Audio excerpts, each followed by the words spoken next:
a day in my life for today's vlog mga katoka.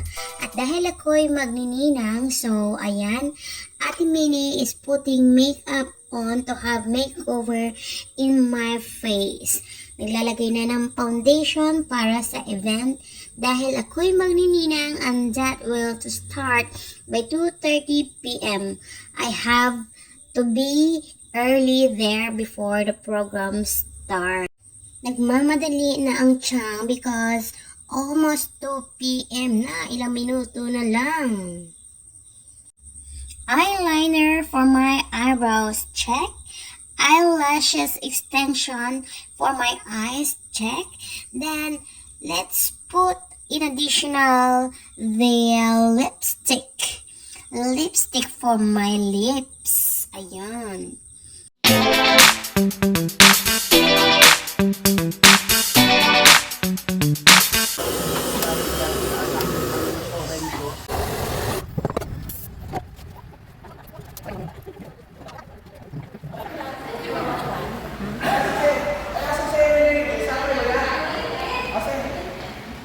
Yan. Dapat nandyan kayo para makilala nito. Sino kanila mga ninong at ninang?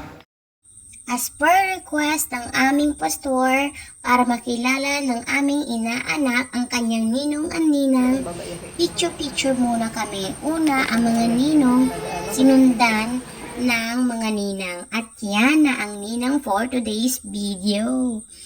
Wow! Ken! Right! Right! Pa. Kay.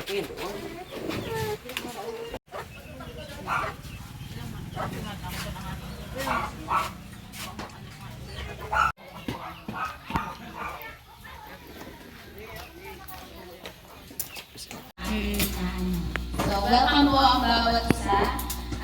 Sa ngayong hapon, bago po tayo magsisimula, tatawag po ako ng dalawang representative na ninang na magsasabi po ng birthday wish sa bata. Una po, tinatawagan ko si Ninang Alice.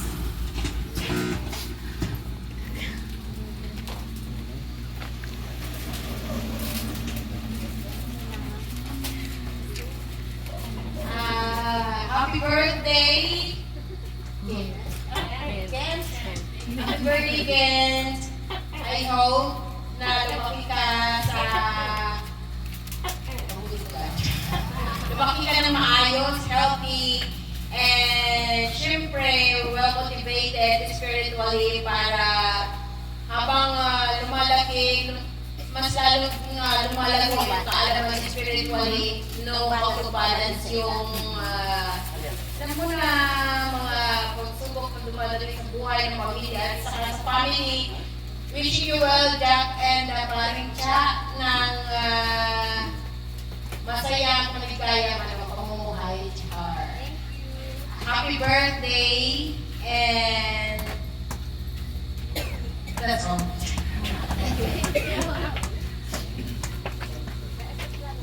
Okay, maraming salamat po, Ninang Alex. Blow! Dali, lakasan pa, lakasan na rin. Yehey! Ay!